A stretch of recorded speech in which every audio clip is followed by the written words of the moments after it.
Greetings, darling. And greetings too, little Miss Angel. This is my dolly.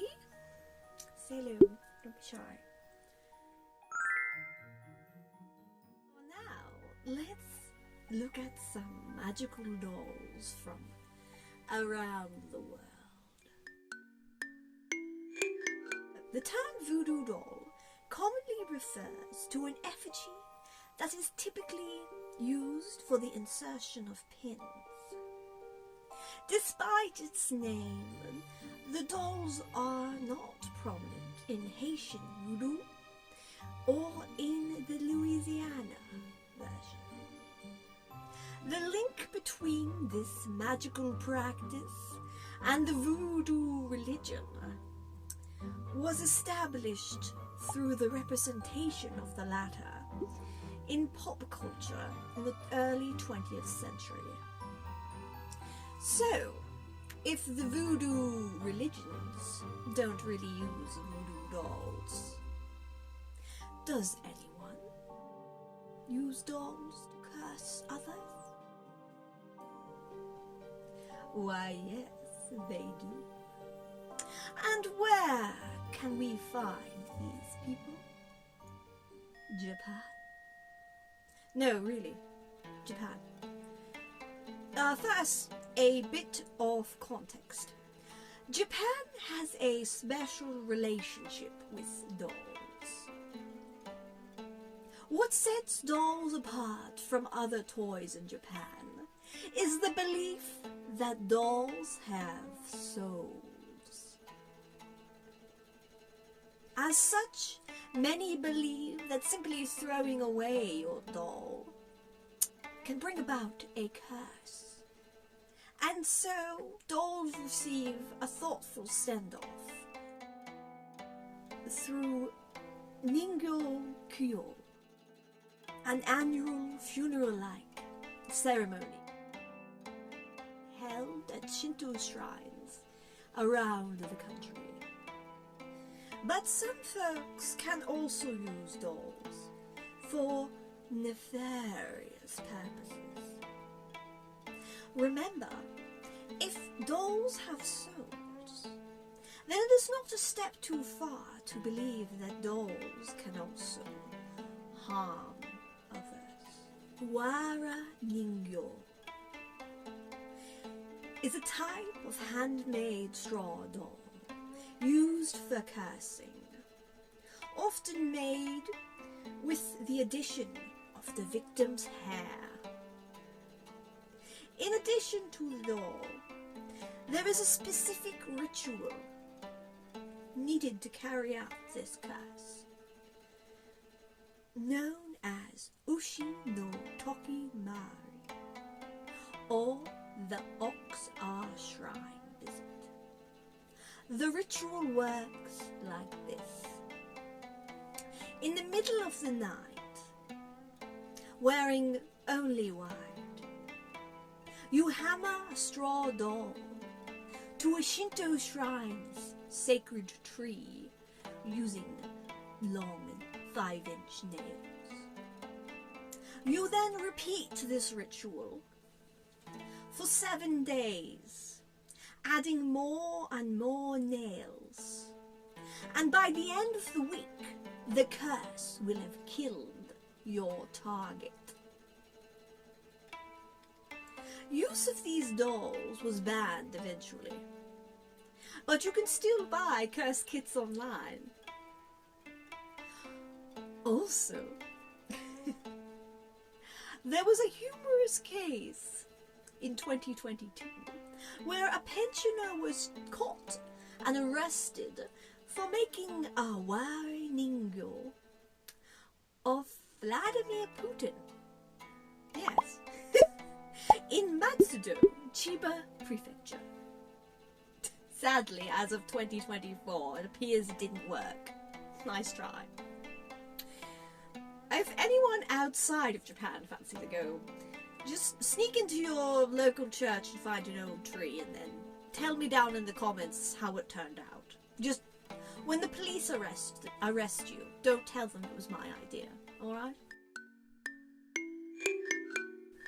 Now, let's head back a little in time and across the world to ancient Egypt. Land of sand, Brendan Fraser movies, and questionable hygiene. Seriously, ask for no ice in your drinks, you'll thank me later. Dolls are human-like figures designed to represent a person. And in ancient Egypt, a popular doll was called a Ushapti. The Ushapti was a funerary figurine used in ancient Egyptian magical funerary practices. The figures ranged in height from approximately 4 to 20 inches, so between 10 and 50 centimeters. They could be made from almost any material, including wood or clay, but the most common material for making Ushapti was called faience. Faience is a type of ceramic made without clay that was glazed and fired. Egyptians depended heavily upon agriculture in daily life, and it was assumed that the afterlife would be similar. And so, mummies were buried with servants who could do these chores for them. To make sure the Ushapti knew what to do, each figurine was usually inscribed with a short spell from the Book of the Dead. In folk magic, across Northern Europe, a puppet is a doll made to represent a person. They are occasionally found lodged in chimneys in old houses. Puppet dolls could be made from various materials, or sometimes carved from objects or vegetables, with the intent that any actions performed upon the effigy would be transferred to the subject. He likes to lick things. He's licking the rabbit. This is sometimes known as sympathetic magic. The Museum of Witchcraft and Magic in Cornwall has various British puppets on display. One example shows a pair of figures made from builder's putty by a man seeking revenge upon an estranged wife and the man she had an affair with. These puppets have been dated to the early 1950s. Puppets are also used as kitchen witch figures. A kitchen witch is a puppet that is displayed in kitchens as a good luck charm. The puppet is supposed to depict a good witch who inspires productivity and safety in a kitchen, but also counteracts any ill will directed to the home. It is considered good luck to give a kitchen witch to a friend or family member. Puppets can also be made using fabric from another person's attire, if the goal is to use the puppet for magical purposes linked to that person. Puppets are still in use to this day, and you can even make your own out of simple craft materials. There are resources online. Or, if you like, take a doll you own, like Miss Angel here, and make some attire for it. For example, Miss Angel's blindfold is made of the same material as this blindfold.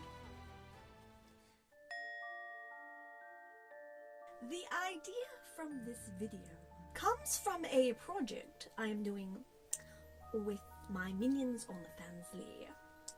I'm going to share some dolly spellcraft. If you're curious about that, head on over after this.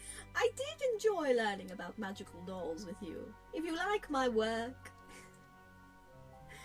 and you like my cats, let's be honest, it's all for the cats. You can support me with a one-time donation via PayPal or Wish Tender, or a gift on Throne, which I can potentially wear in a future video. If you want some exclusive content, videos and creepy cute photos of yours truly, you can subscribe to my Fansly. And if you're interested in learning some magic or how to be a lovely dolly like me. Now, if you have any recommendations for future videos, please leave them in the comments. And if you yourself know of any spooky dolls, haunted dolls, or things like that, please feel free to discuss them in the comments. And if you have any questions or anything for Miss Angel, please let me know. And remember, stay spooky. Until next time, my darling.